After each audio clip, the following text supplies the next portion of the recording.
make in case you were here for Ronnie. If you guys would like to leave or engage in our meeting, you are more than welcome to stay, but we're going to take a few-minute break. Thank you very much.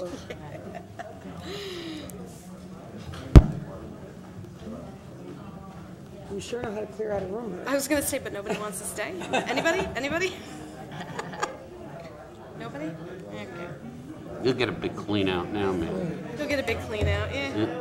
I gotta say hi to my girl. This looks like a crowd exiting a Giants game. Giants are. Are we counting? Are they?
That's what's good. Exactly. No gavel? Where's my gavel? You should have one. Is there That's one? what water bottles are for. That's- Nah, that doesn't work. Darn it. That just screams I was going to MacGyver the whole thing. It totally didn't work. MacGyver. We're not making the meeting, so we might as well. Okay, we ready to continue, ladies and You're out there gentlemen? gallivanting with the general John Q. Public.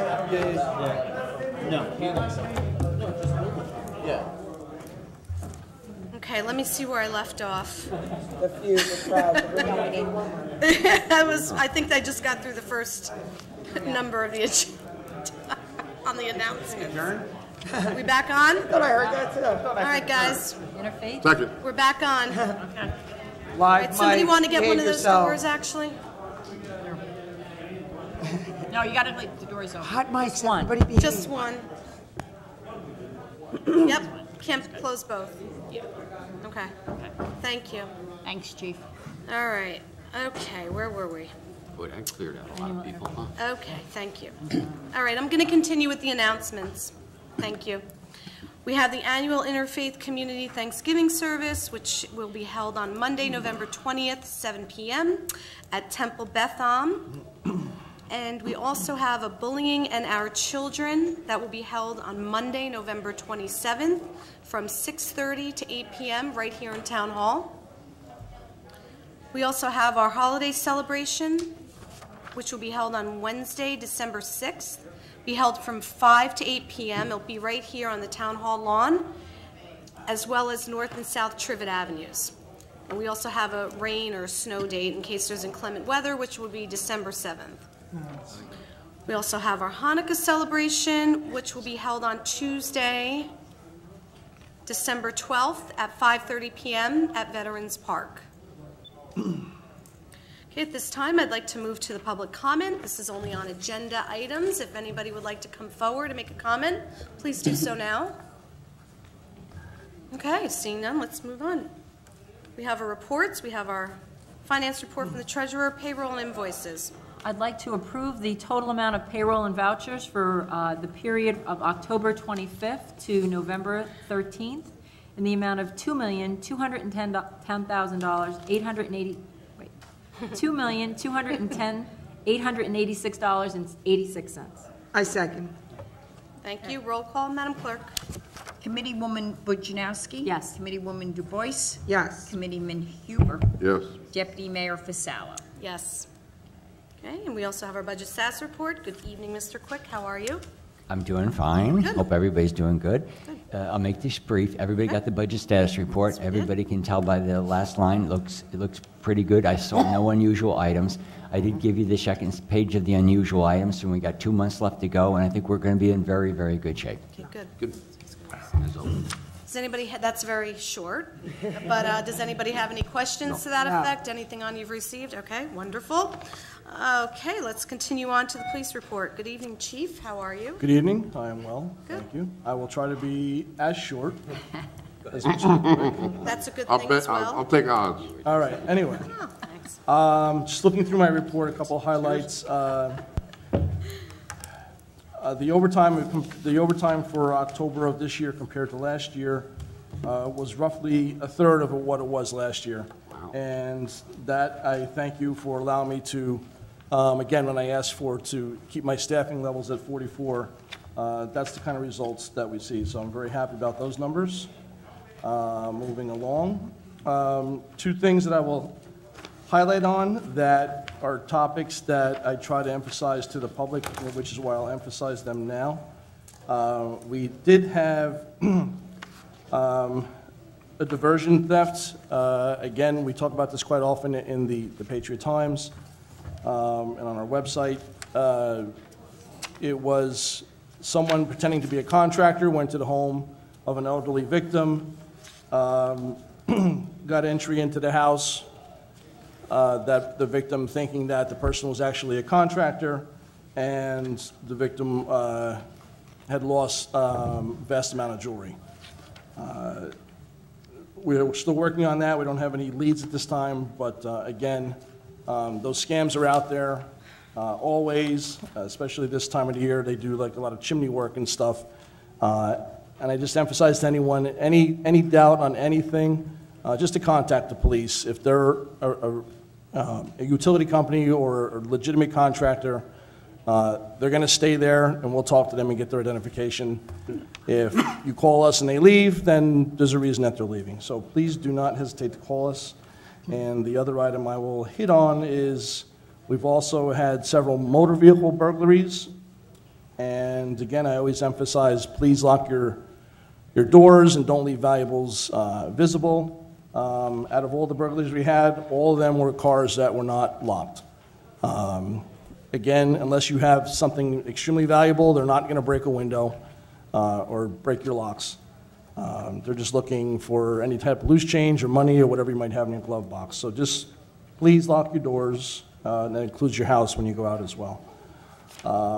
Aside from that, that's it for my report, but I would like to congratulate Ronnie as well. I didn't get to do it here.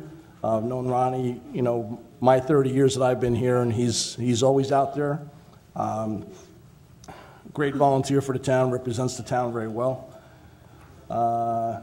And I would like to, I know it was Mr. Huber, I believe, we did address a problem that we had on South Springfield Avenue. Yes, thank you. Traffic concern.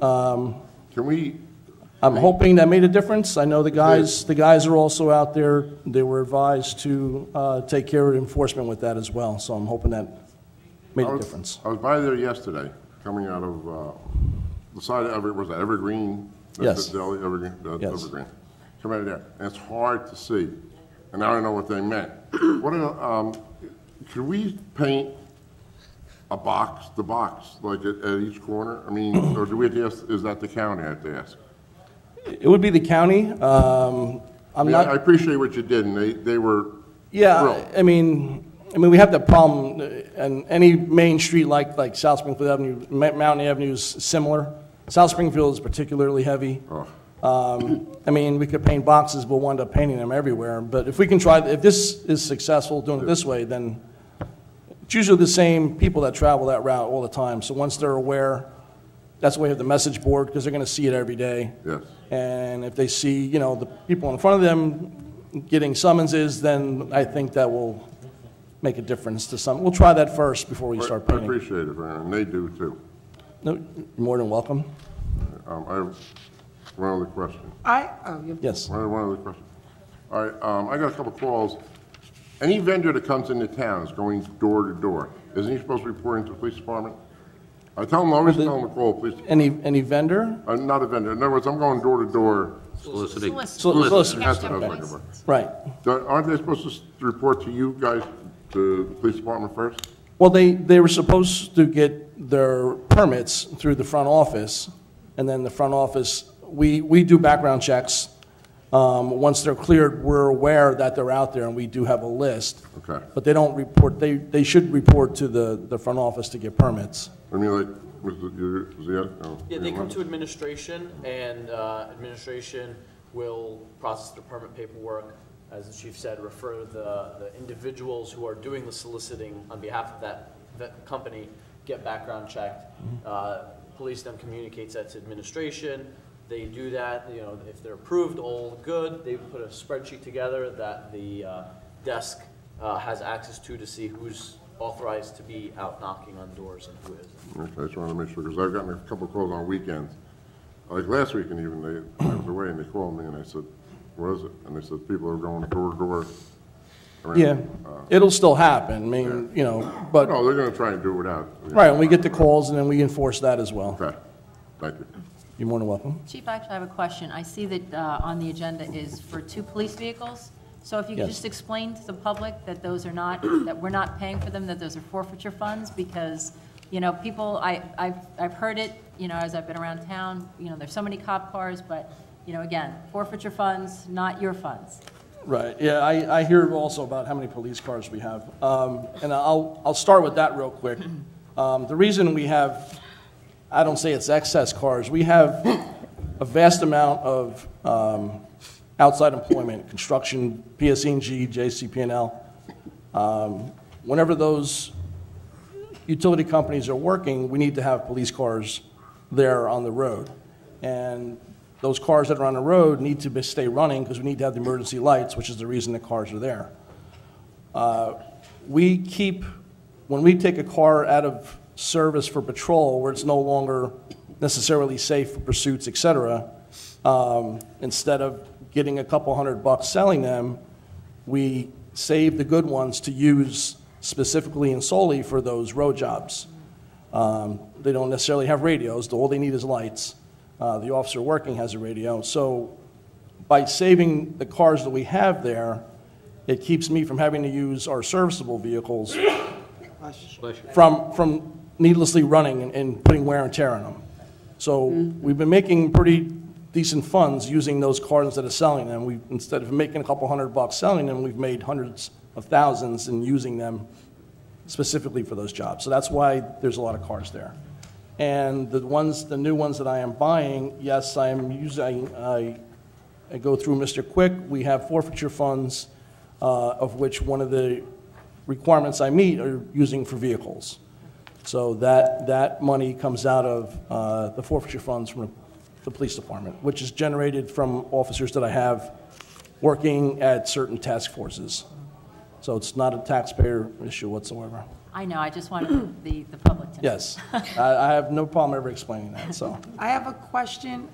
I had a few residents ask me, it was actually a little while back, but I haven't had a chance to ask. In regards to Mountain Ave, near, kind of near Chiaffi's, like that business area right there, a lot of people park on the street because they frequent the businesses on the opposite side of the road, and those parking lots get full. And the people coming out of streets like Edgewood, they can't really see coming out, pulling out of those side streets. And they're wondering, I assume it's okay for people to park there, but I don't know if there's anything that could be done about that.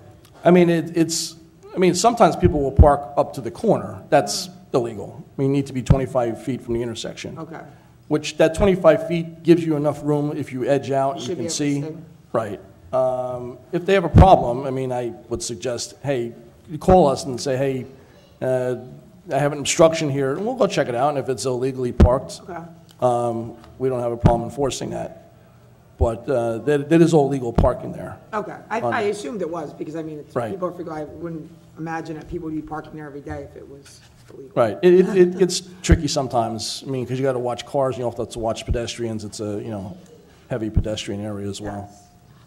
Okay, thank you. You're welcome. Chief, if you could have someone check just to make sure that the curbs are painted yellow Yes. in that area. We did have thank a you. similar thing, like the chief and I had discussed also on Mizell Avenue, coming down to Urbino. People would park up to the corner. It happens here on Mountain Avenue Us and soccer Urbino parents, all the time. we're the worst. I'm not saying Guilty. Never but if they need to be marked, sometimes that may help. If they're more clearly marked, they could have faded Thank over you time. for the suggestion. We'll look at that, and then if we need to paint it, chief, let me know. Okay. Okay. Any other questions? Any other questions on the board? No? Can I address one thing, Uh-oh. if I may? I mean, I've brought it up previously, and I haven't been here. Again, I am giving my lieutenant's promotional exam the end of this week, and just wanted to know, I know I supplied information regarding that, the promotions, Lieutenant Levinson leaving the end of this month, looking to backfill, as soon as possible with that. So I was kind of wanted to get the okay that if I know the promotions are good to go for December.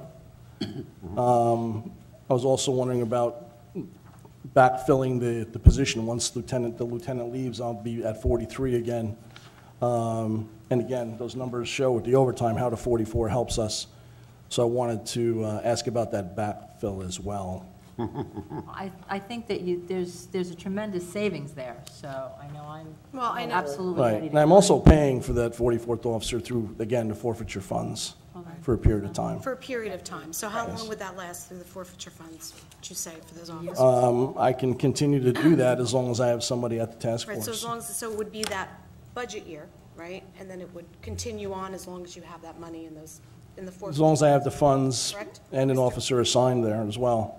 And if there's an officer assigned there. So what you're doing in essence is you're backfilling that particular position, and then you're going to have to not hire, say, in that instance, you would be losing money because you would have to pay for overtime for those Well, I pay officers, for correct? overtime, plus I wouldn't be able to pay the salary for that because I wouldn't have the 44th guy, so that Right. I wouldn't be paying that salary anymore. Right, and I thank you because you did prior to the last meeting, you did provide us with an email communication that specified that information and outlined it for us, which I had time to actually, take a look at and digest and make sure that I understood it. And I did understand based on what you provided to us. So at that point, I had no questions.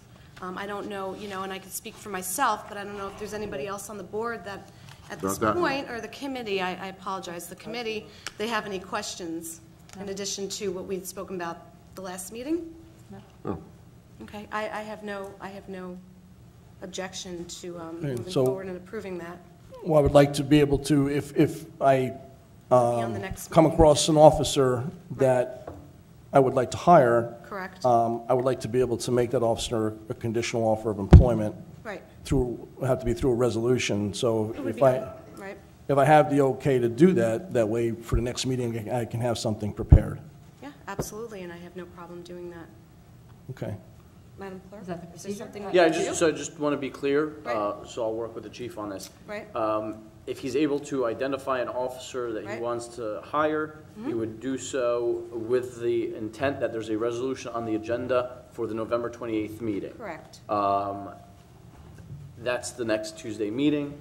The promotion for a sergeant is included as well. That would be the next person on your list. but again, Correct. please specify again, you're doing this because you are backfilling Yes. these particular Correct. positions that will now be vacant due to that promotion, correct? Correct. And hiring. I'm just the- doing that for the general knowledge of. The our new hire would boards. be effective at a point in December, which is when Understood, Detective Lieutenant Levinson will no longer right, be here. okay, I apologize. Yeah, that's, no, thank you. I just Yep. want to be clear on what he's asking for. Right. And make sure, because when these resolutions come on the agenda and he's taking action, I don't want, there to be any, people have to give notice, people have to do things. So it's looking to have a resolution on the November 20th agenda for a hire, and as well a resolution on either the 28th or the 19th for a promotion to sergeant and the promotion to lieutenant. The lieutenant Right. promotion will not be before the 19th, is that correct?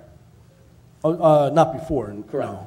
So Right. the- I mean, I was looking to do both the promotions in December. Correct. For the Not- lieutenant and the underneath. sergeant, because the list and all that can't happen until Correct. the 19th. So on the December 19th meeting is when you will have the lieutenant resolution and swearing in, and the sergeant resolution and swearing in. Okay, so based on what Mr. Shahadi has said, does anybody here on the committee have any questions in regard to what he had just said? No, we talked about it last time, that's good. Okay, Oh, the only, you ready to when's go? Judge's last day? The 30th, November 30th. Will he be here? In uniform? I'm going to drag him here on the 28th, yes. In 28? On the meeting on the 20, Or 28? Oh, okay. yeah, Must be. and he'll be here his last day as well. I mean, it's a very nice ceremony that you guys do. Yeah. When the guy walks out. I mean, I came here when the McNanny's each retired. I thought it was very, very moving. Yeah, thank you, thank you. I mean, it's good. Yeah, I might have to go to his house and drag him here, but we'll get him here one way or the other. Okay, thanks. okay. Okay, thank you. Thank Any you. other questions on the report? Okay, wonderful. I don't need a vote on that, right? We're good. Okay. You're good, chief. You were a little longer than mine.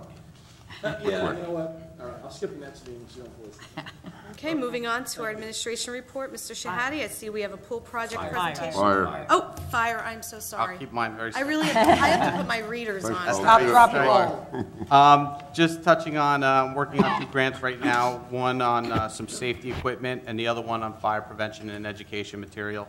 Okay. I also spent some time with Firehouse Subs, who did grant us a $12,000 rescue tool, and we went and personally thanked them and took some photos, and no later than a couple hours later, we actually used the tool on Route 78 for a car that rolled over several times.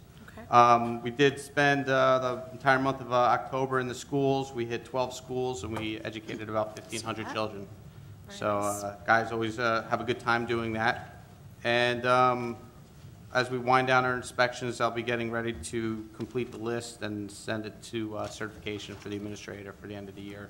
Good. So we receive our full rebate. Oh, good, okay, thank you. Thank you, Chief. Anybody have any questions, Chief? No? Okay. Deputy Mayor?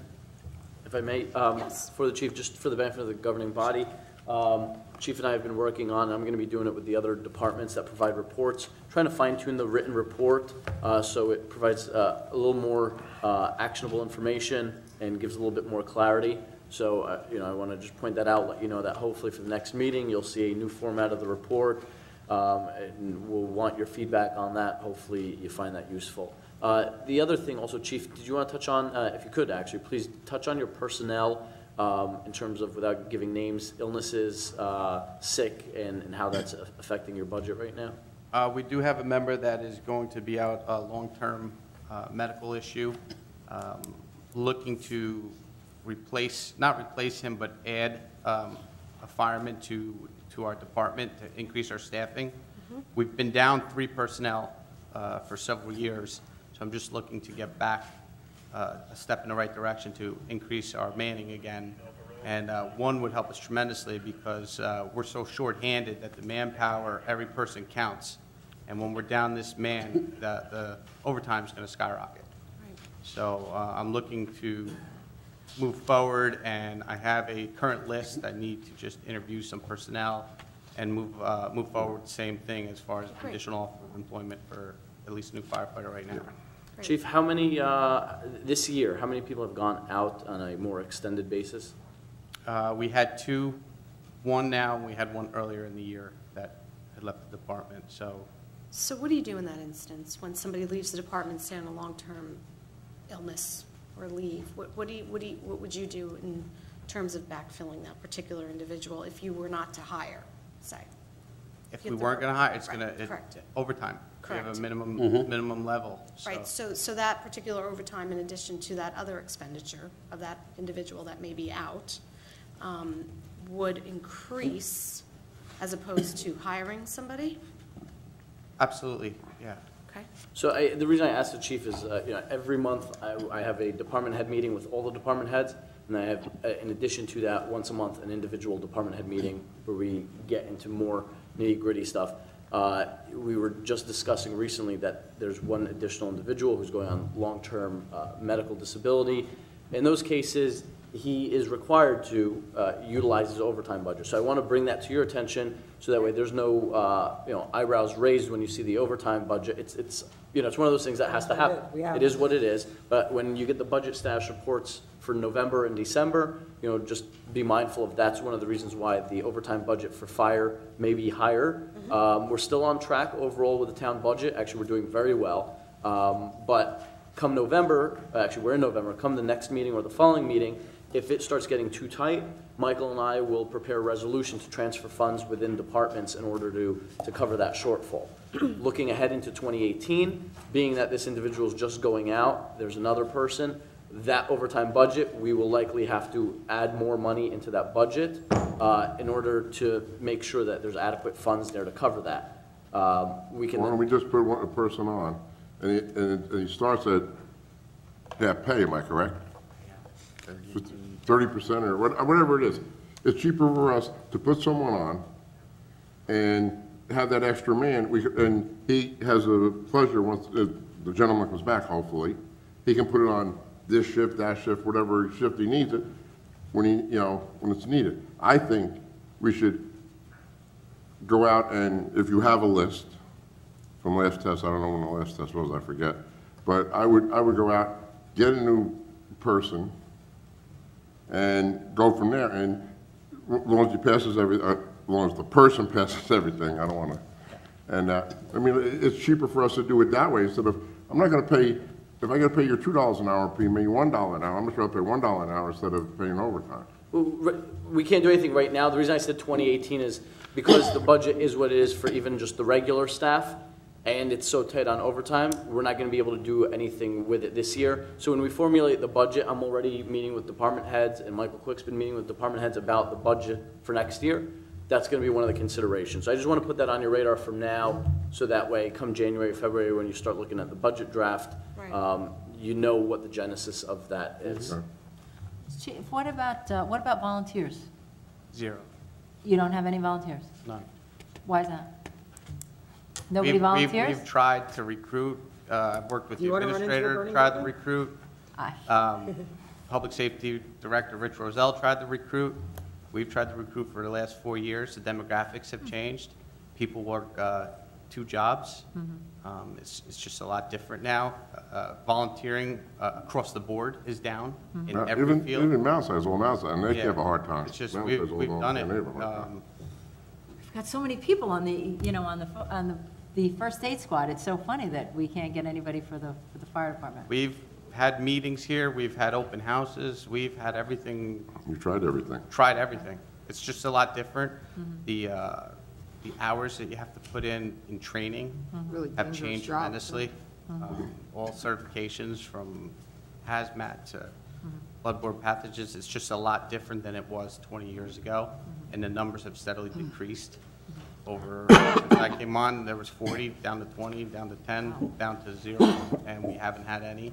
And the members we did have left to other departments.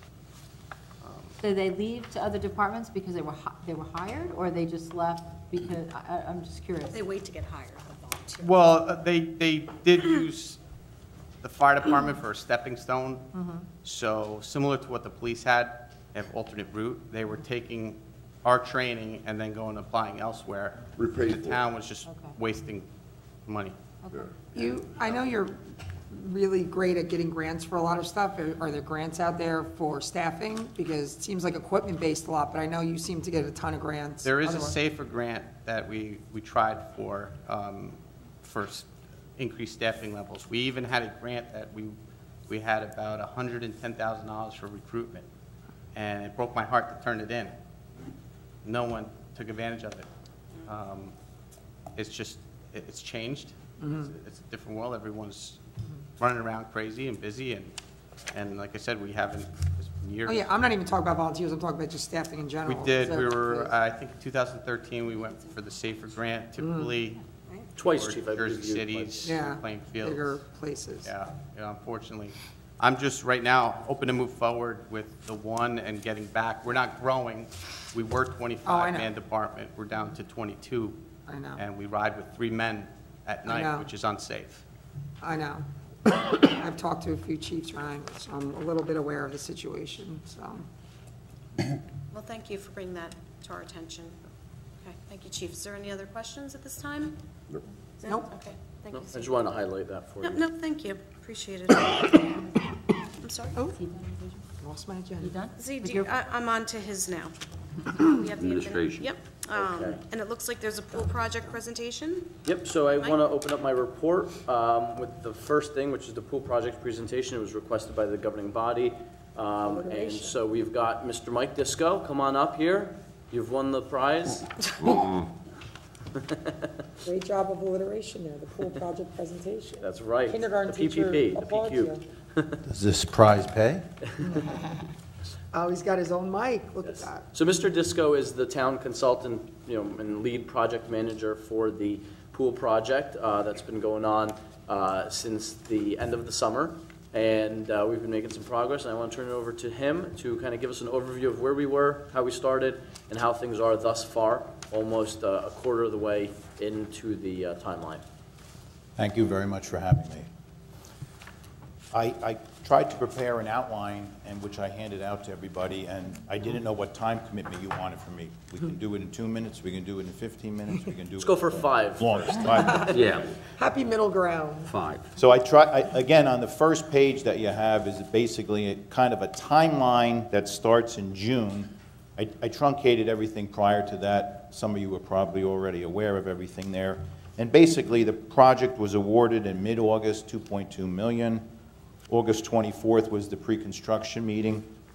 And the last day of the pool season was Labor Day, September 4th. And basically, the contractor was given access to the pool the day after Labor Day, September 5th.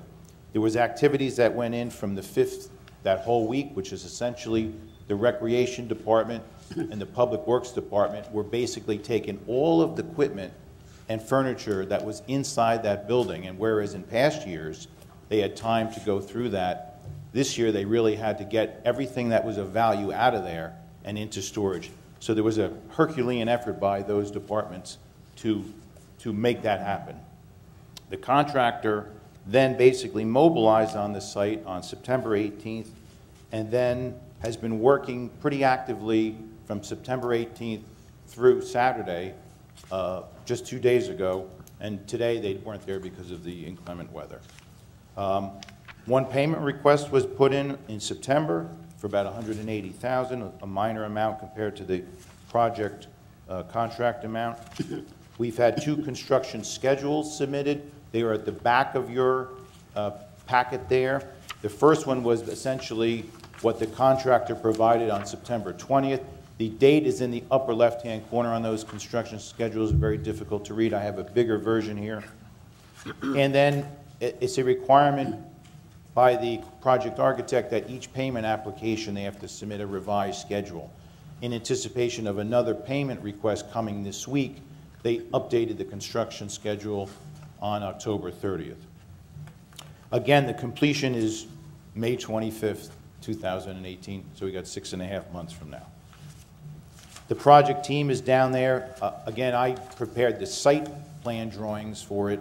The architectural team, Cornerstone, did the bulk of the work of the design, and that design is shown on, this is what's displayed downstairs. And essentially, these are your renderings of what the new pool building is going to look like, and your floor plans on there.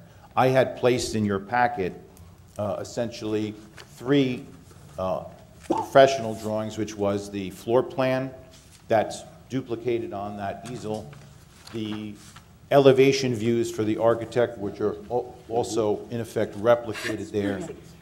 The color version of the rendering in there, you might see one difference. It's a little bit more current than what's on here, in that the translucent roof panel, which was one of the alternates, is on there, as opposed to what you see on this visage here.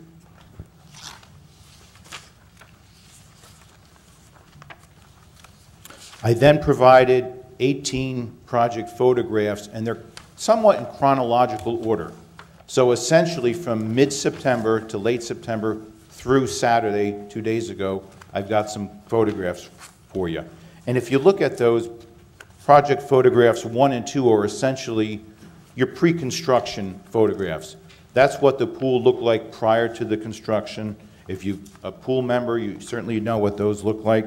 And it'll be interesting when we get through the end of the photos, if you flip back and forth, you'll see kind of the transformation that's happened. Photographs 3 and 4 are basically late September photographs where you see the interior of the bathhouse, essentially equipment-free, locker-free. You see in photograph number 4 the roof of the pool being removed.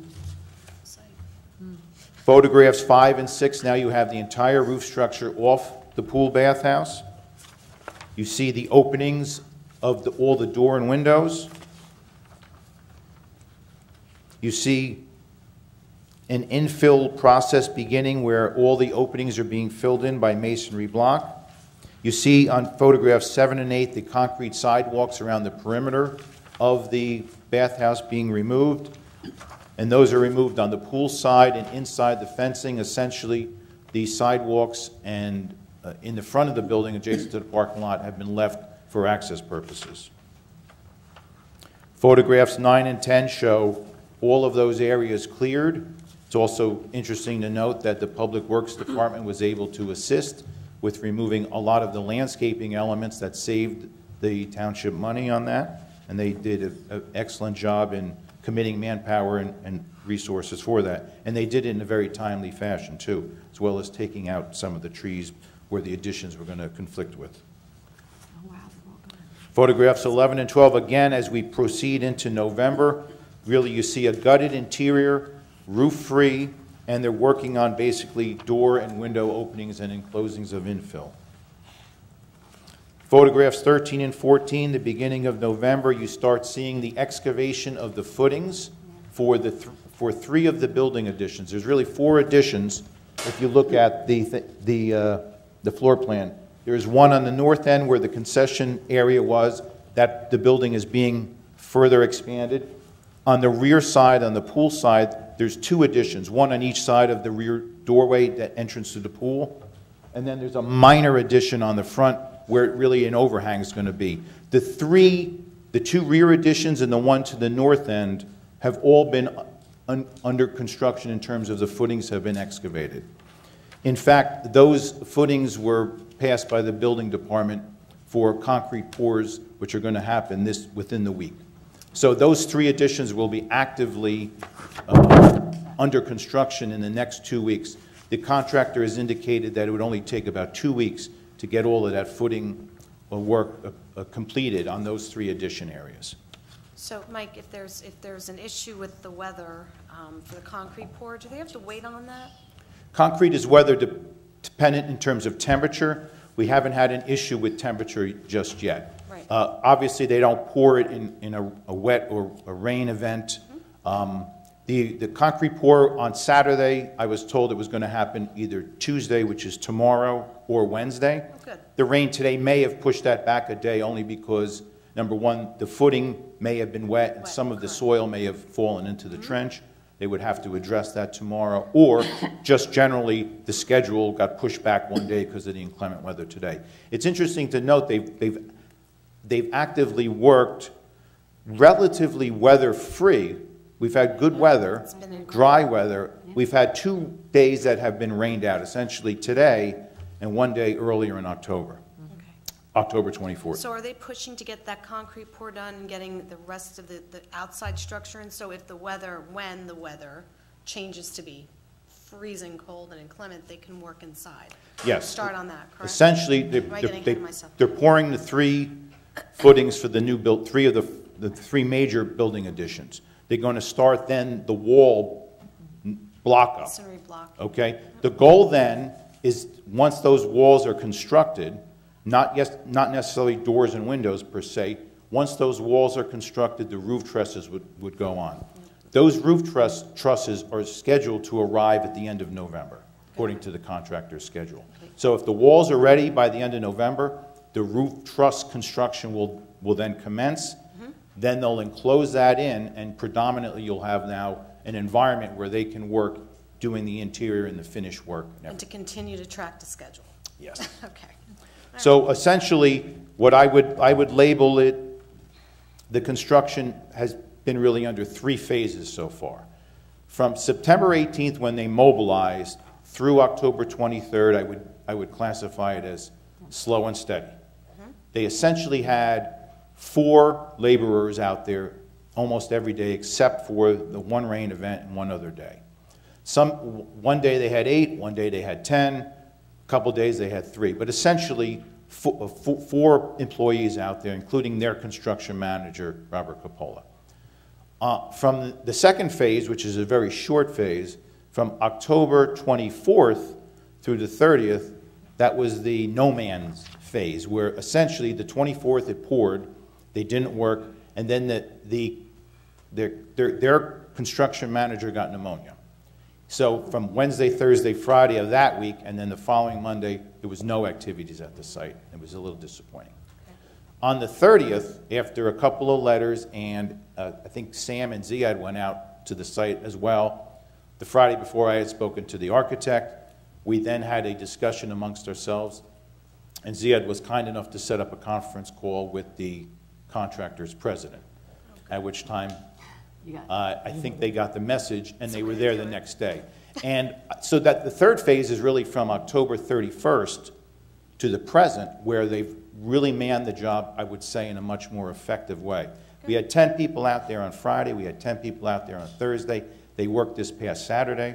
So I think those are the 3 phases of construction, slow and steady, then a week of inactivity, and they've really manned the job properly since. Well, thank you. I think the great thing is you got 6.5 months to go, and right now we're doing good. Good. Well, maybe that was good that conversation was held. Yeah, And, I think so too. yeah, good. Thank you. Mr. Disco, if you could just, so overall, your assessment is that the project is on schedule? Yes, again, the contractor has given us 2 schedules. On both of those schedules, obviously, the completion date has not changed. It's just how you get there. So some of the activities had to change as a result of how they progressed through their first 5-6 weeks, and that's normal. So I believe, again, 6.5 months from now, hopefully we're going to have a completed project. I think certainly the next phase where they complete the walls and then get the roof trusses on is really going to be an important phase. Because again, that's going to make them relatively weatherproof in terms of they can continue to work on it. And Mr. Disco, during the project, and for the benefit of the public and the governing body, if you could talk about some things that, one of the things that came up was some of the walls closer to the concession stand. There were issues there. Could you just talk about that for just 30 seconds? Sure. Because that's going to result in a change order, if I'm not mistaken. Well, I think the contractor has indicated he was going to seek some additional funds. We have not seen that yet in a payment request. Right. And I think the project architect and myself and Sam will get together and discuss that, because it's possible that maybe they're not entitled to it. But I think if we look at, and I'm going to identify it with the photographs because that may show what we're talking about. I think number 5. Okay. Photograph number 5, and then eventually it gets to photograph number 14. But 5, I believe, is the... Okay, that's a good one. So photograph number 5, if everybody can envision that big opening there, that's essentially where the concession stand window was, where people would order and then slide to the right and kind of pick up their order. So you see that photograph there where essentially the roof came off, and you see what I'm going to say is a beam or a truss that basically spans the top of that.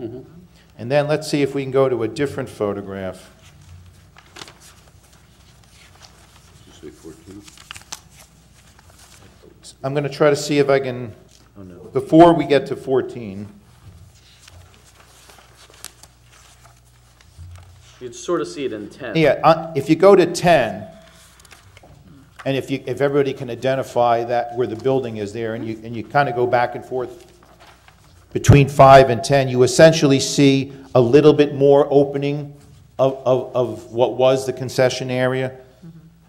And then in 14, essentially it's wide open. The top beam was found to be unstable.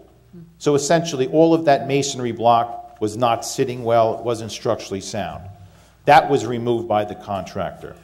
At some point they decided, based upon where they have to cut in new doors and windows, that the remainder of the base of that wasn't really worth saving. And that's essentially what I think Ziad was talking about. Yeah, I just want you all to know, I mean, as Mike said, he and Sam are going to review the billing and all that, but this may be, nothing major, but it just may be one of the reasons a change order comes through down the road.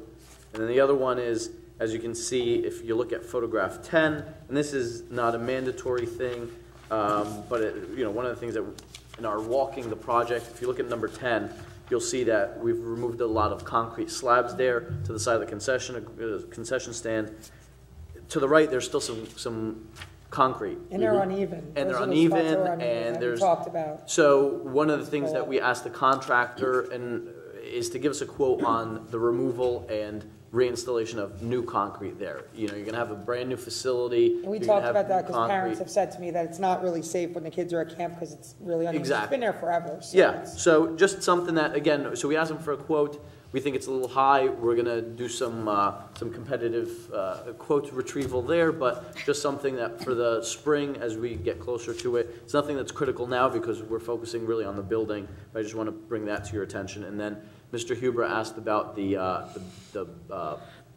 filter house, and we did get a quote on the filter house to make some improvements to it for stability and foundational work. And Mr. Disco sent that to us. But again, no need to address it right now. That's, come the spring. But that was, I think, a fairly modest proposal.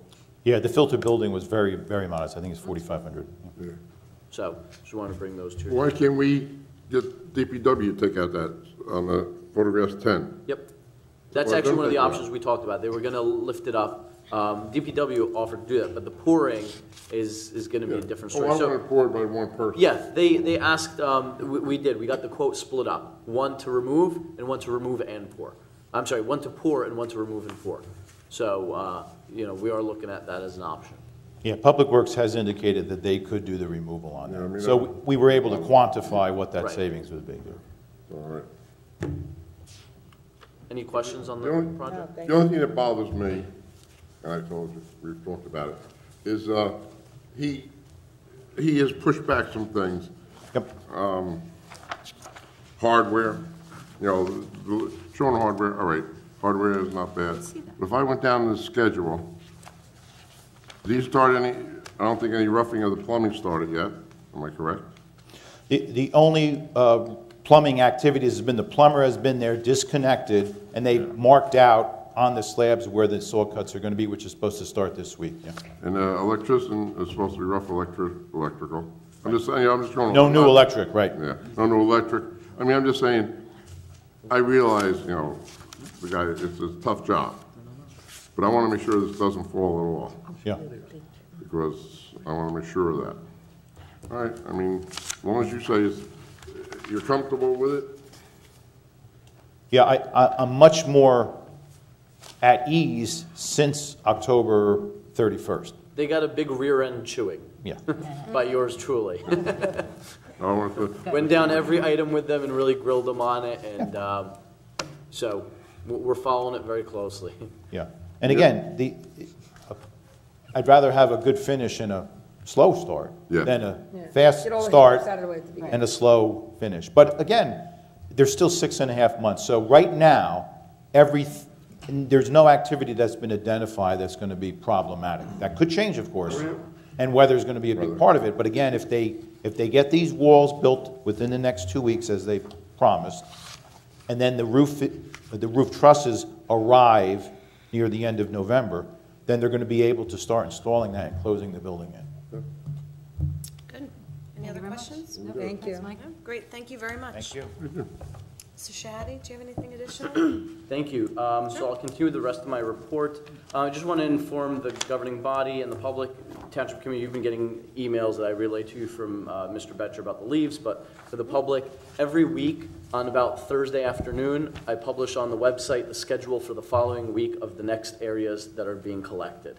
It's also put on the television station as well, so that way it's always showing where they're going to be. So far, they've collected over 1,500 cubic yards of leaves. A lot of leaf piles, and that's from about 6 areas. They've already done 1, 5, 7, 2, 4, and 6. This week, they're in 3, 8, and 9. They were working in the rain today. They'll continue to do so. As long as we don't get really bad weather, they'll keep going. They're looking at about 3 areas a week. They'll have, we're looking at least 2 collections, and weather dependent, maybe a third. So if anyone has any questions, feel free to reach out to me or Mr. Betcher. Garbage collection, just want everybody to be mindful that with next week being Thanksgiving, a question always comes up. There's going to be alternate dates, and it's published in our bulletin. It's also on the website. It's on the TV station. People always still say they didn't know, but Thursday's collection, Thursday Thanksgiving, is going to be on Friday, and Friday's collection is going to be on Saturday. And then something's coming for you either in the next meeting or the meeting after that. Under COA and the settlement that we had with the Fair Share Housing Center, there's 2 positions that are required for the township to fill. One is that of a housing liaison, municipal housing liaison, and one is that of an administrative agent. To satisfy the court, to refresh your memory, we put my name down there for nothing, but we have to get somebody who's actually going to be doing more of the meat and potatoes of the work at a cost. The best person I think suited to do that is our present land use board secretary. I've worked with her to redraft her job description, and so I would propose that that we reappoint her in this new position with these new job duties that are required under the municipal housing liaison scope of work in our ordinance for COA. Any issues, any concerns, questions there? no. Okay. And then the other one is that of the administrative agent. That is not an employee, that is to be a contract, a company that we can contract with. Those job duties are a bit more involved. The good thing is there are a number of people, agencies that do this, that actually do this for a number of other towns. And so it, in a way, acts like a shared service. Instead of Springfield doing, you're supposed to market your affordable housing. So rather than us doing our own mailing, you can pool the mailings together with a number of other towns. So Mr. Mardini, Ms. Law, and I had a meeting with one firm for this. We're looking at other other quotes from 2 other vendors who do this. The cost from that will be borne out of the trust fund, though, for housing. So that's one of the positives. It won't hit the town budget. And we're hoping that by the end of the year. We have that, so that way January 1st or whenever reorg is, we appoint them for the year, and then we just do that as an annual thing. Any questions or thoughts on that? Okay. How long do you have to keep that position of the agent? Forever. Forever? Forever. Right, Sam? Yeah. The other thing I want to recognize an employee, Kristen Ragland. She is the administrative assistant downstairs in administration in the clerk's office. She passed her first tax collector course. She's been very helpful with us in assisting during tax time while our tax collector's on maternity leave. And so she took a tax collector course and on her own time, and she passed it. That's great. I think we should be very proud of her, and I want to recognize her for great work. Great job, Kristen. And the other thing, each of you got a bag. If you could please hold up your bags. And I'll hold up my giant mouse pad. It's Small Business Saturday is coming on the Saturday after Thanksgiving. And we requested all these materials. So the BID and the Chamber of Commerce and the town are working to promote our small businesses. We've got a lot of these. There's a lot of bags that are going to a number of businesses, floor mats, balloons, pens, all these giveaways. And residents can pick up these bags from participating retailers. And we're hoping that we can do more to boost the local economy and the businesses that are here, show them our appreciation and get more business. So please help promote So local that. retailers will have these? Yes, we'll be disseminating these this week and next week in time for next Saturday. So, so that's all I got. Great, thank you. Thank you. That's enough. That was good, though. Okay, let's move on to minutes and reports. I move to adopt the regular and executive meeting minutes of October 10th, 2017 as emailed. A second? Okay, all in favor? Aye. Any abstentions? No? Okay. Okay, I'll be accepting the building department report for October 2017 as submitted. We accept the OEM report for October 2017 as submitted. We also accept the Union County Transportation Advisory Board draft meeting minutes of September 6th, 2017 as submitted. Let's move on to new business. We have a second reading of ordinance 2017-16. The ordinance is amending ordinance 2017-08 and amending the code of the Township of Springfield, Chapter 30, Land Use Regulations, to correct the typographical error in the prior ordinance by amending Section 35-34, Affordable Housing Standards, and publications in a local source, November 22nd, 2017. Second. Okay, any public comment on this ordinance? Any discussion? Madam Clerk, can we please call roll? Committeewoman Du Bois? Yes. Committeeman Huber? Yes. Committeewoman Bujanowski? Yes. Deputy Mayor Vassallo? Yes. Okay, moving on. I have ordinance 2017-17. This ordinance amends Chapter 7 of the Township of Springfield by amending Section 7-21, multiple direction stop intersections. I second. Publications. Publication in the local source, November 16, 2017, with a final hearing on November 28, 2017. Sorry, I didn't mean to step on that one. Second. Okay, any discussion? Nope. Madam Clerk? Oh, Just for the benefit of the governing body and the public, Chief, could you just talk about that for one quick second? Yeah, absolutely. This is an intersection, if you're familiar with the top of Tooker, where it kind of merges with Bryant. We've had a lot of safety concerns there over the past few years as more kids move into that area.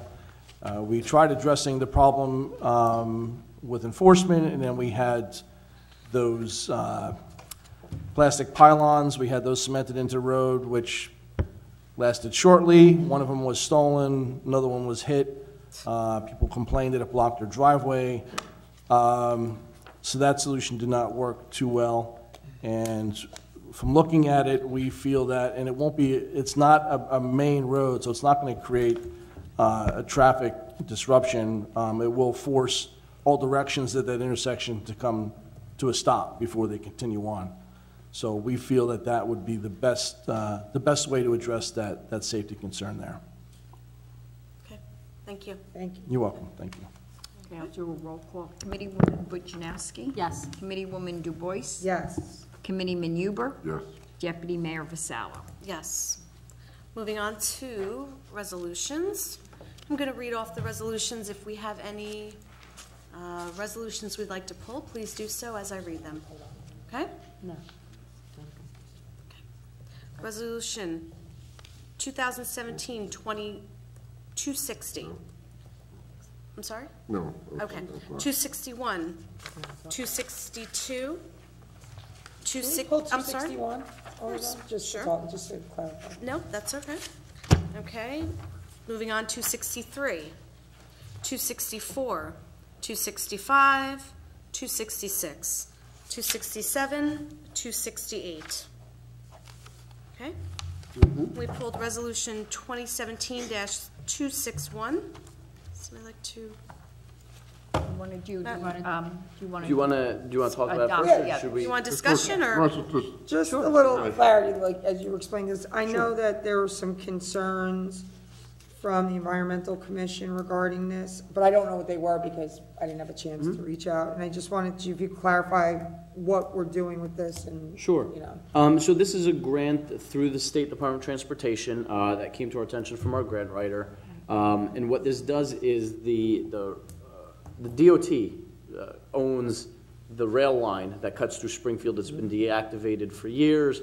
There was talk about reactivating it. That's, it's gone back and forth. One of the thoughts was to turn this into a sort of a nature, more of a natural setting where, obviously we're not going to be able to rip out the rail line. We don't own it.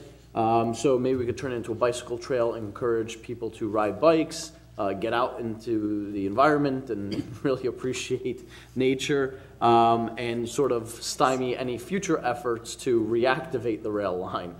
This does not commit us to anything. This does not, we don't own the land anyways. We wouldn't be giving up any land or anything. This would just be the first step in saying, hey, let's start a dialogue. Again, it doesn't commit us to anything.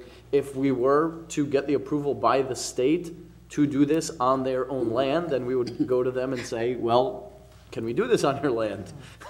So we have to apply for the Correct. grant? So we still need approval. Right, we would still need Go their through the approval. approval It would process. still That's what Becky be, asked yes. for. No, and it's no commitment. It's seen as a good thing, Okay.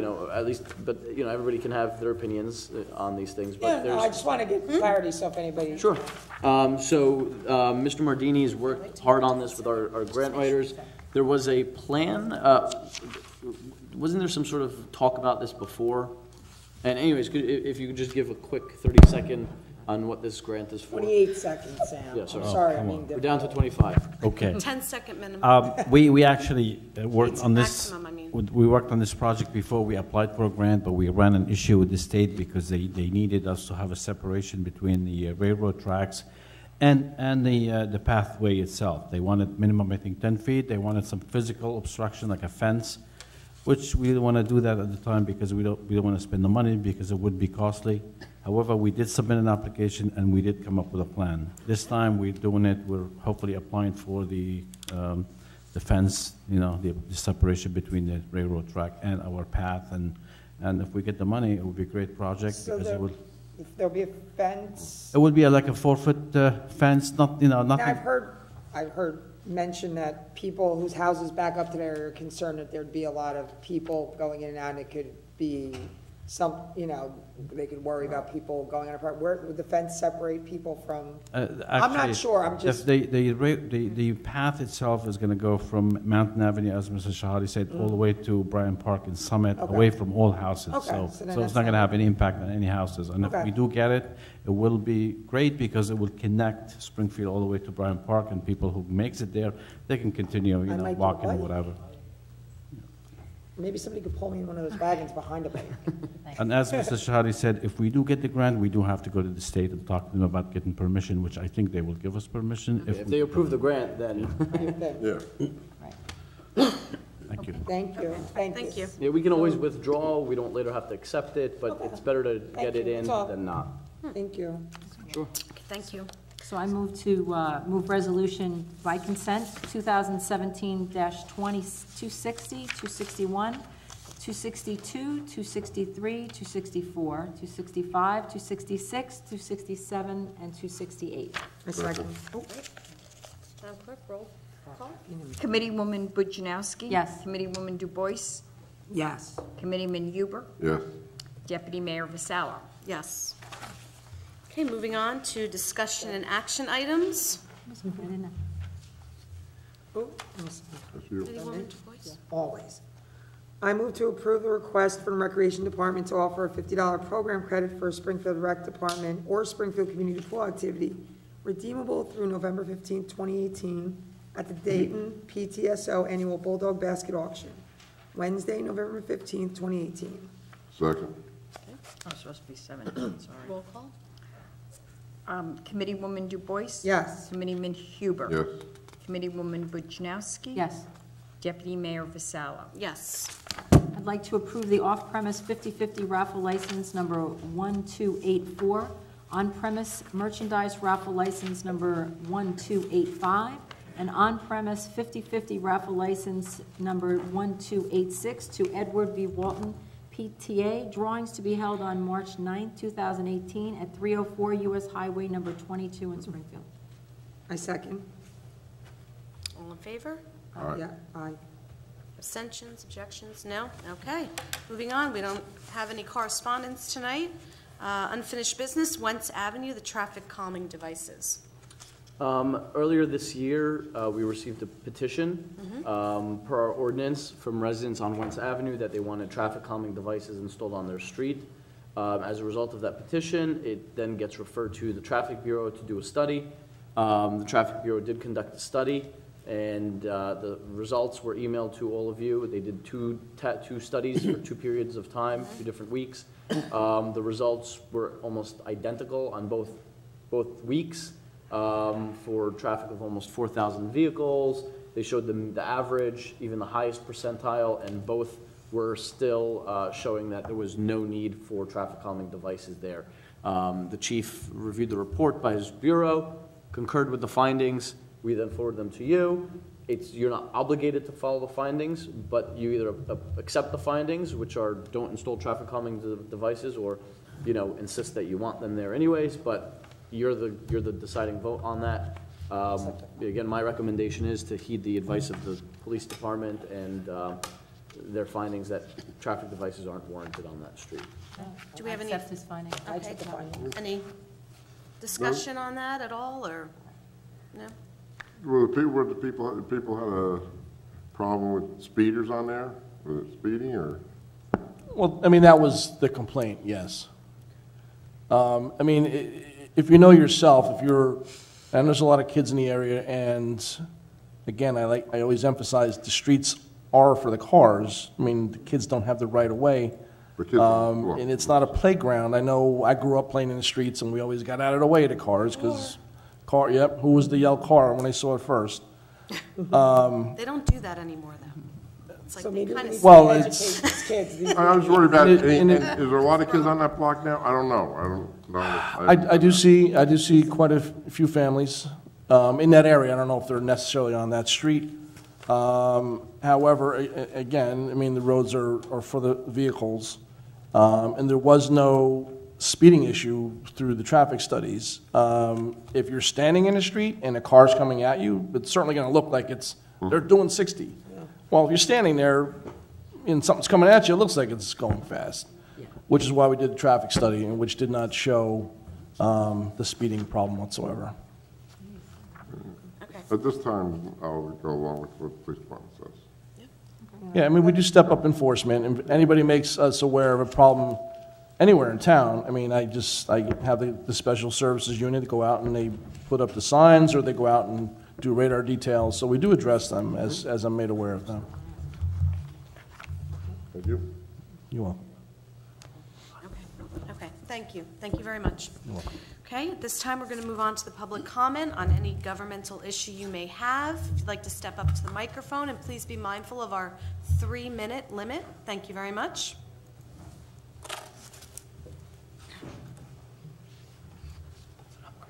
Hello. Just need your name and address, please. Hi, my name is Rosanna Finnis. I live at 139 Irwin Street. 139. Irwin? Thank you. I'm here today to follow up on a previous town meeting which was held in regards to parking at Irwin Park. In the June 13th town meeting, we discussed our concerns with the green area to the right of the concession stand becoming a parking lot. At the conclusion, Nope, Sam. do you want me to just hold it? Not staying. Thank you.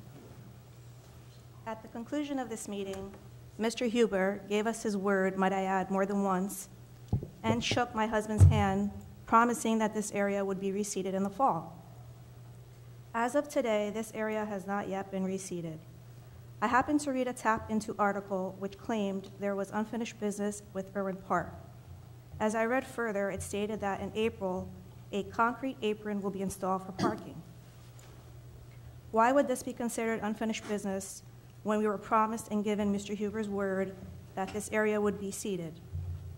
This is unfair and unacceptable to go back on your word and not keep your promise. Do the concerns of the neighbors mean nothing? There are currently 38 parking spaces at the park. Is it really necessary to make this change so that a coach can be closer to the concession stand?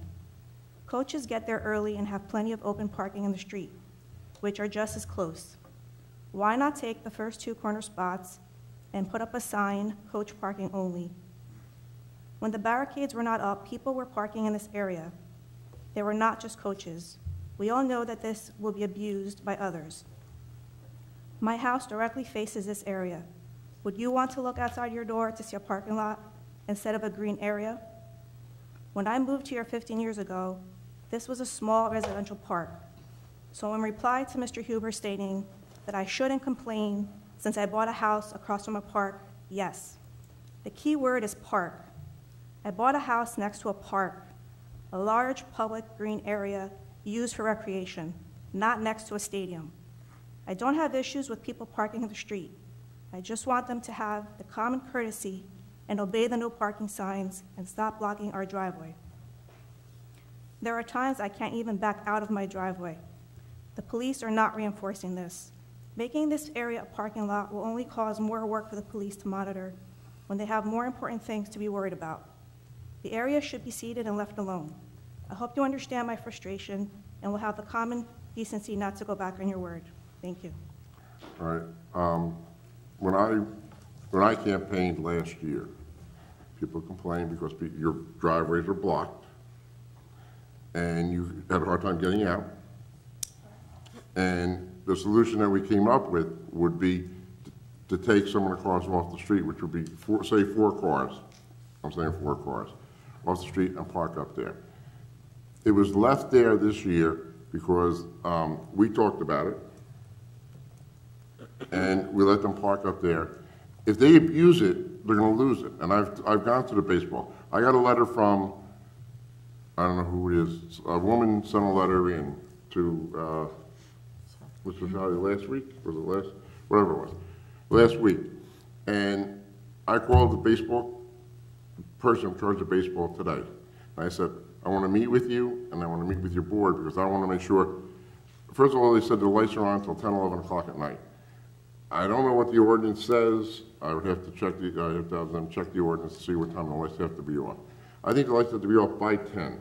I think we talked about, not in regards to Rosner, but when the lights went up at Chisholm, that we were going to revisit the ordinance and just clarify and make sure. So I think that would apply to all the fields, correct? So that's something we want to look at. Can we check that ordinance? I mean, because I want to make sure, because I've been involved with recreation for 30 years in this town.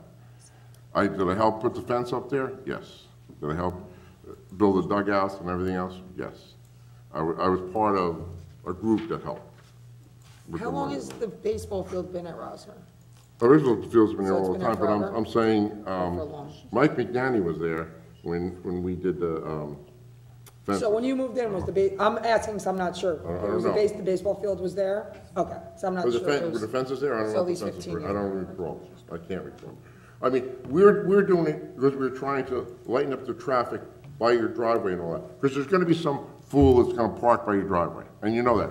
And when the police were called, because I've been there, the police were called, they came right away, and they made the guy either remove it or ticket him. And I saw it last year.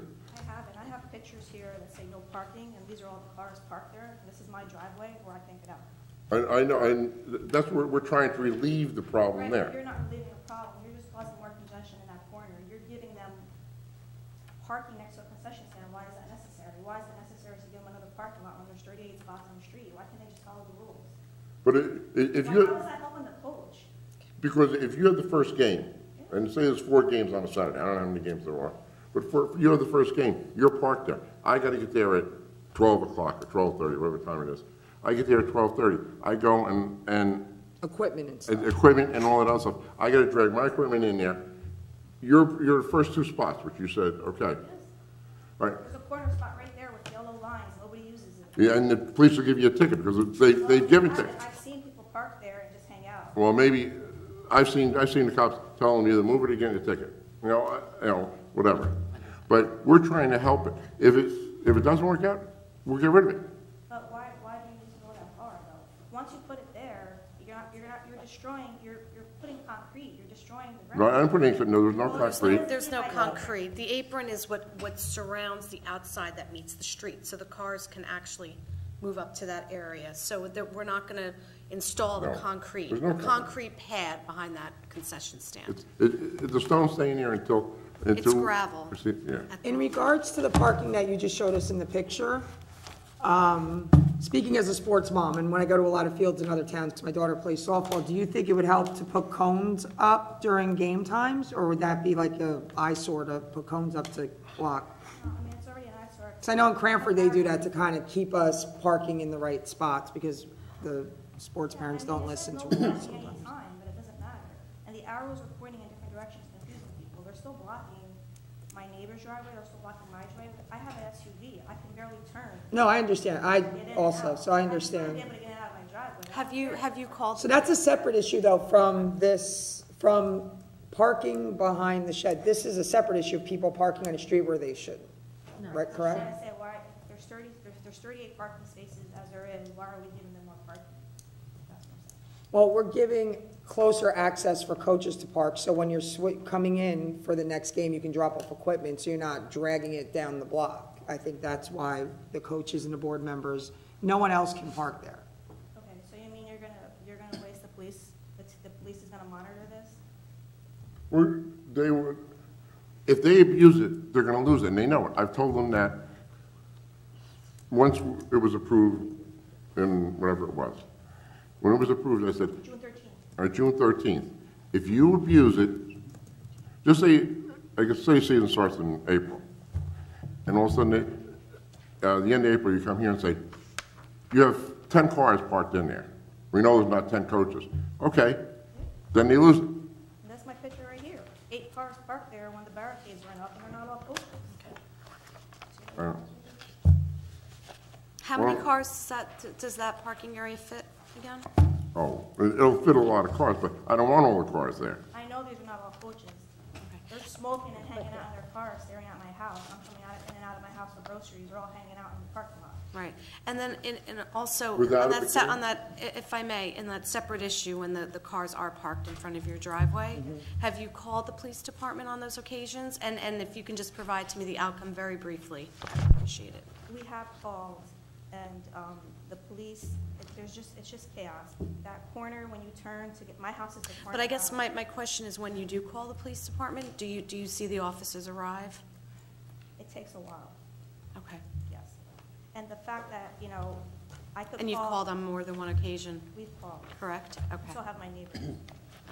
Okay, so there's 2 separate concerns, I guess, for the committee today. My main concern was the apron, because we were here on June 13th, we were told we'd be seated, and then I have to read it in an article that it's not being seated. Correct, but I hope this provided some clarification today in regard to that outline.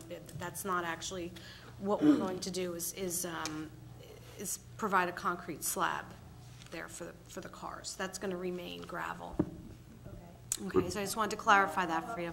We You need have your to name wait and until she's address. complete. Ma'am, if you're done, then we can have the next individual So move just to up. clarify that, so there's gonna be chains, and what else is gonna be in front of my house where there currently are barricades right now, temporary? Well, I don't believe it's going to be directly in front of your home. It should not be directly in front of your property, Well, my home correct?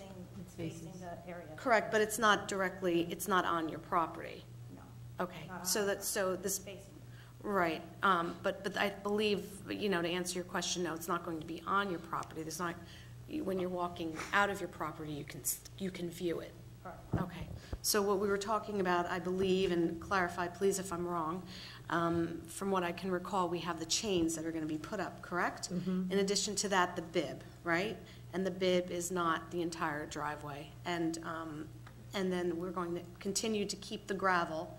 And then how are we going to ensure, to your point, that nobody... We need to address the parking issue on the street. Right, so I think what we need to do is go back and discuss this. A rec committee should discuss that. Who should... To ensure that nobody, that is definitely an issue that we have to address. Abuses that, number one. Number two, if there's issues with individuals parking in front of your property and blocking your driveway, that's not right. And if the police were called, then there should be some action, and we could address that as well. Okay? So again, so you're taking away the barricades that are currently there on the gravel, and you're replacing that with chains? It's supposed to be one singular chain, is that correct? With a post on each end. It's with likely, the chain. yeah, it's gonna likely be a post on each end with a chain connecting. If they abuse it, and I know, do I think they will? Yes. I'm going to be very honest with you. If they abuse it, they're going to lose it, and then they can come crying all they want, and he will not have it. Okay, you know what, we do have our chief of police here. Chief, Yes, if you may, I just have speak for a few moments on this. Well, I just have one question. Sure.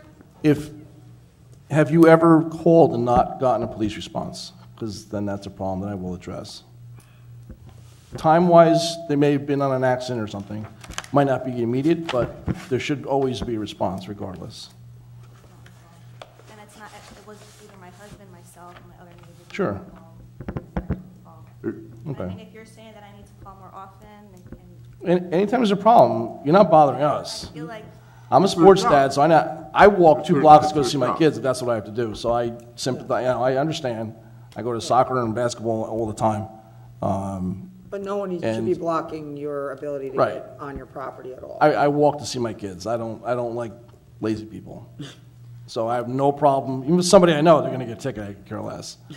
So I'm not looking to make friends. I'm looking to make it right for our residents. So you're not abusing us. So please, if you ever have a problem, call me direct. And if you can find out who you talk to, I'll be sure to address that with that officer.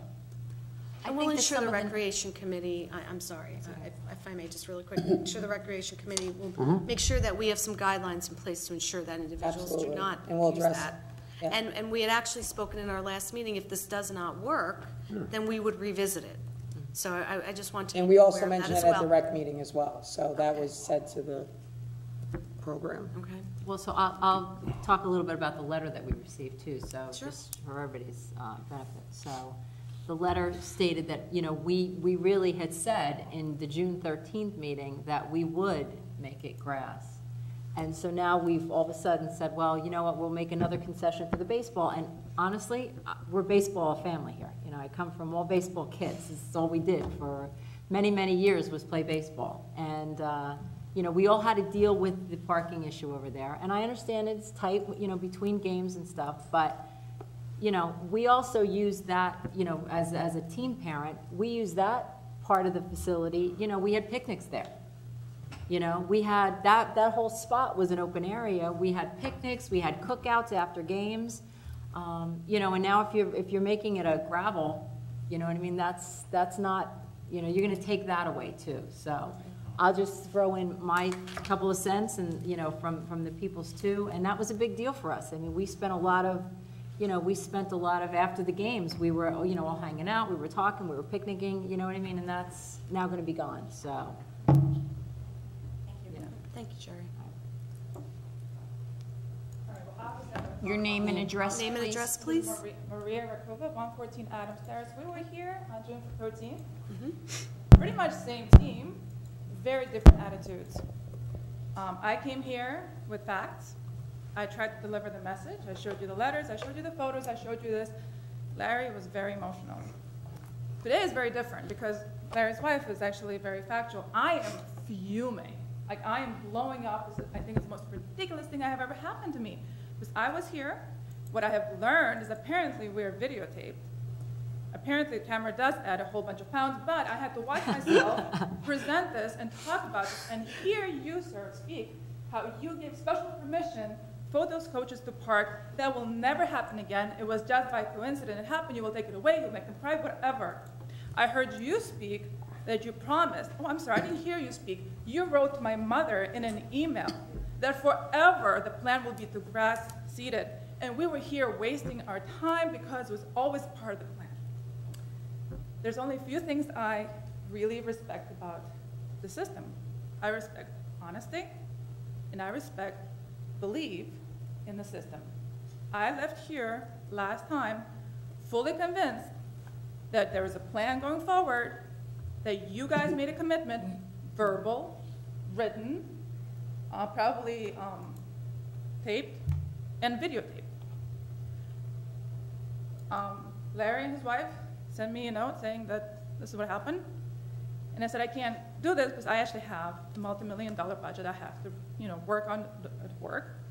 So I didn't really pay attention a lot, except I heard that, the apron. And I'm like, whatever, it's an apron, whatever it is, it is. I get into the meeting, and I'm in the construction business myself, have a meeting with an engineer. As a conversation starter, I asked him what that is an apron. And when he told me, that meeting was over. It wasn't over because I was not professional. It was over because I could not think of anything else than you guys, straightforward, went back on your word, did not inform the most important constituents here, and you said 4 people complained about it? That's not true.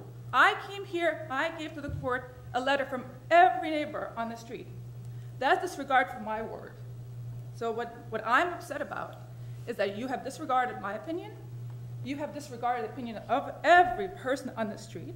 You have taken the business off the table and went behind people's back. As you can see, I'm much different than I was 3 months ago in this presentation. So when I heard about this apron, I went home and I wrote the nastiest email ever. And I copied everybody in the government structure because I was so mad. Then I took a few days. I'm like, oh, this is crazy. I'm going to come and I'm going to listen, and I'm not even going to talk. I was going to sit there quietly with my mother and just let Larry's wife discuss this. It is unbelievable what I've heard. I am upset to the core about the lack of disrespect. I understand that you're a baseball family, and I appreciate your support. But there is a judicial system in here. If you guys give your word, if you guys make a statement, if you guys make a commitment, it's a commitment. It's not a voluntary thing. It's not something you can change your mind about. Well, you could, of course, but it has to be vocal. And it can't be left as an unfinished business. Because that's what I would have left with on June 13th, knowing that I have to come back and be here as these decisions are being made. So obviously, I am extremely upset. Nobody wants me upset. I don't want to be upset. So I just want to understand exactly where the disconnect is. I have it in writing that it's going to be seated and there will be no parking. I have verbal commitment from you on tape that it will be seated. At that time, what writing? Where do you have it in in the writing? email from Mr. Zaid. Okay. I pulled up the minutes from that meeting, and when we left it at was the mayor will have the barricades erected until the issue is settled. We never settled on a resolution, according to the minutes. And we stopped them. It was there, these have been discussions. Yeah. That's right here. No. You guys can take a look. I'm just looking at the minutes from the meeting. No, you're right. And what the email she's referencing, though, is before the discussion, Mr. Okova. What you're mischaracterizing is prior to the discussion. What I had said is that was always the plan up until that point. And at that point, Well, I did not say, no, then I didn't say. No, in the minutes, what we said was. Timeline's mistaken, Mr. Okova. And we stopped, Okay. and we stopped them from using it. It was left Remember? as a discussion, basically, to further. when did it say that? Is there The minutes from the meeting, minutes are taken from meeting, so I pulled it up while you were talking, because I just wanted to see, because I wasn't sure what we agree, if we agreed to anything. It was a discussion item, I believe. So, after you spoke, and this was that early afternoon meeting, apparently, it says, because at 3:40 PM, right after. It has that the mayor will have barricades erected until the issue is settled. So it was left open and it was not settled at that meeting. And they did. And then we spoke about it at the next. The settlement was that it's going to be seated, and the issue was that the cars were parked illegally there. That's the issue. Let's have facts and facts. You perfectly said. I don't cars disagree are not with allowed to you. park there. I never said that. Yes, you did. Ms. Go on the Rukova, if I may, record. Look at the notes. Ms. Well, Rukova, let's- if I may, this isn't productive, because at Right. the end of the day, okay, this governing body with anything Correct. can evolve on their opinions and their views based on facts or other things. This is not a judicial body. They also did discuss this at a public meeting, and they followed up with it. Nothing has happened since then. So just like you have an opportunity now, the cars haven't been allowed to park, okay? They haven't started parking there. So it's really not beneficial to keep going back on this is what I thought, this is what was supposed to happen. This is a perfect opportunity for you to explain your views to them, and they will, again, either take those into consideration and either follow through or maintain the plan that they have in place. So to confirm, It's we did not going- have a formal resolution in place that a No. particular construction agreement has been settled and we're going to be pouring concrete. I think that what you're alluding to is that we've had a discussion about this more than one time, and some people may have changed their opinion on this based on a few discussions. I think that's where we're at right now. So I'm not sure if I would agree with your summarization. Okay. Because it's not a discussion where there's a plan. If it's a plan, it's a plan. And there's an outcome to a plan. It's not we should probably do something like this, right? Right. So there's always been a plan to seed the grass. Up There's a until plan. that point of the email, which I am Perfect. looking to, that was always the plan. Because when the utility contractors came, Mm-hmm. they were told that they were supposed to seed it, up until that point. So in saying that has always been the plan, that's not incorrect. But that plan can change. I understand. And the plan did change, and the plan was reviewed on 2 occasions. At the last So, at the last meeting. So, again, going back and forth. So ma'am, none of the ma'am, members of ma'am. the street, no, I understand you want to interrupt Okay. me, but I prefer not to. No, I'm not trying to interrupt you. You've had your 3 minutes, and I'm trying to address your concerns to this board. Okay? This board is going to make a decision one way or the other. What I'm saying is we can keep going around in circles about what you thought was the plan or wasn't the plan. That's not beneficial. This is a perfect opportunity for you, as you've said. And we tell are, the and we are board having a they conversation, respect- we are How about having, this? ma'am, Is that fair? Can I summarize it? we've had our summarization, we've had our discussion, we've had more than a few discussions on this, and we are discussing it now. But we have not moved a resolution, nor, I don't believe we intend to do so at this point. I think it was something that was going to be temporary to decide what is the best way probationary to period. handle the traffic issue in this neighborhood. So at this point, this is where we're at in the discussion. We don't have a formal plan with the resolution passed by any means.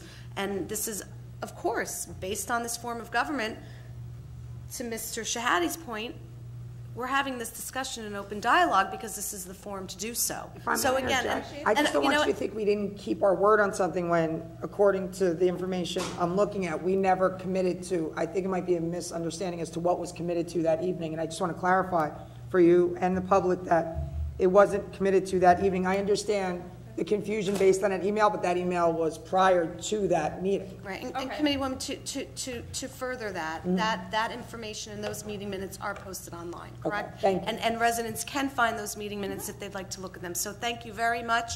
I truly appreciate this open communication and this open dialogue, because that's why we're here, ma'am. Okay, so now let me Thank summarize you. my side of it. I understand what Correct. you're saying. Right. I understand it's not, but it's a discussion.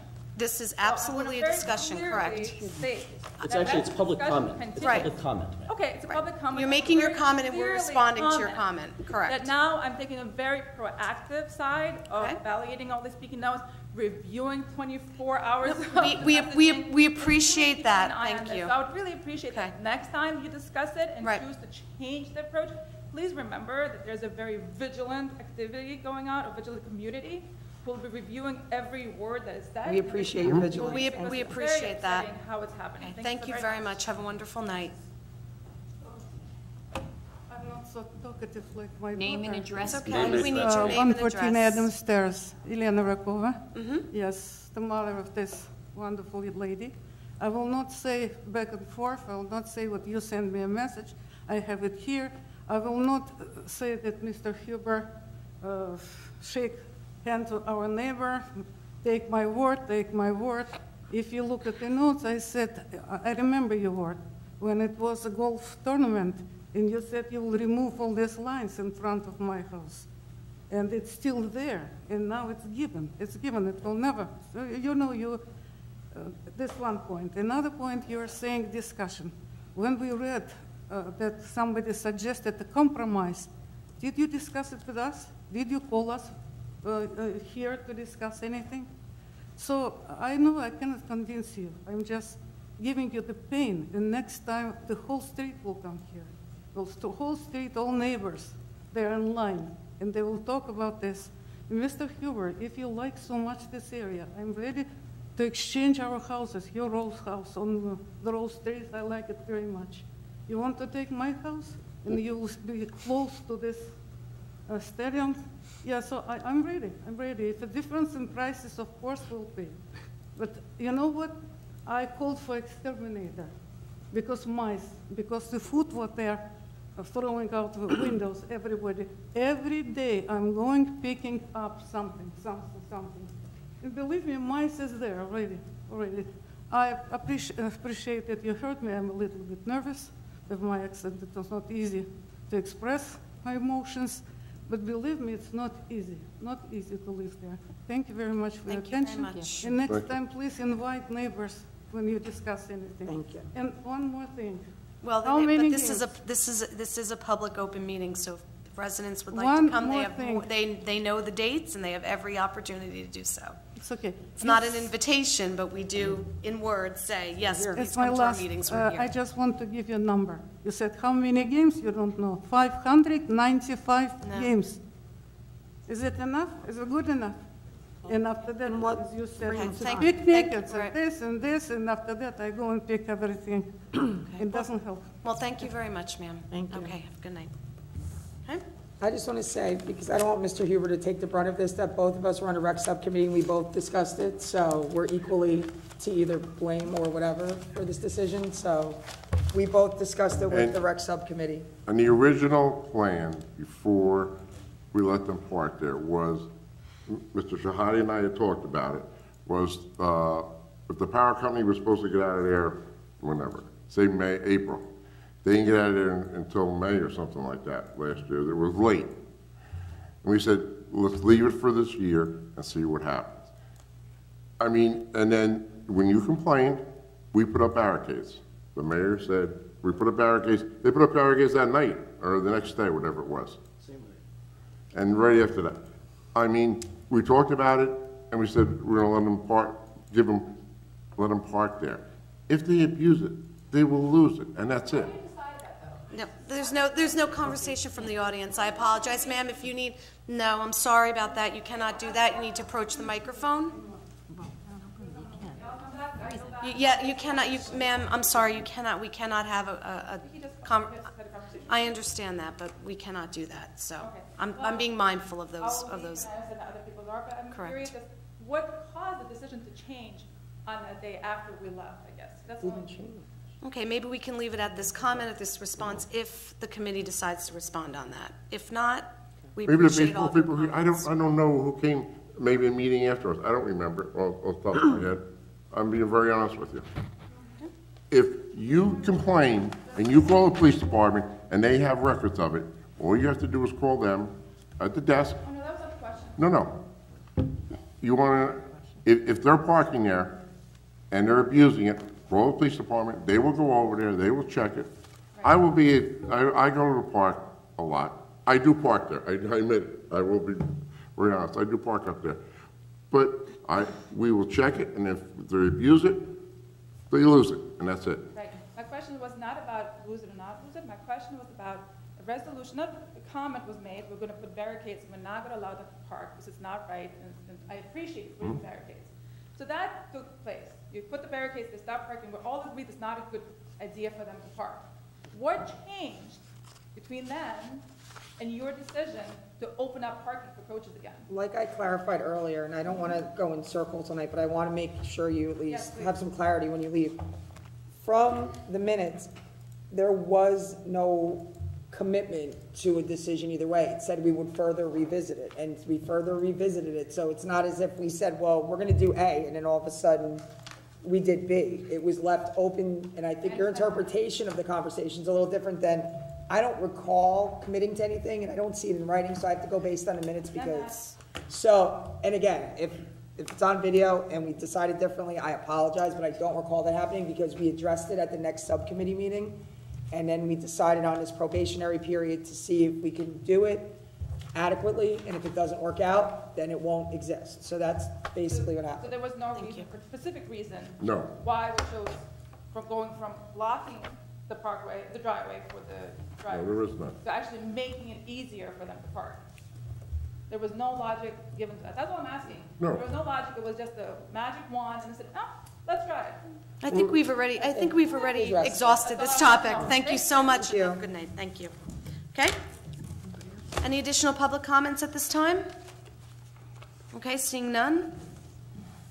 Motion to go into executive session? Make a motion? Second. You want me to Okay, read the wonderful. resolution? Yeah. Do you want me to read the resolution? Yeah, please do.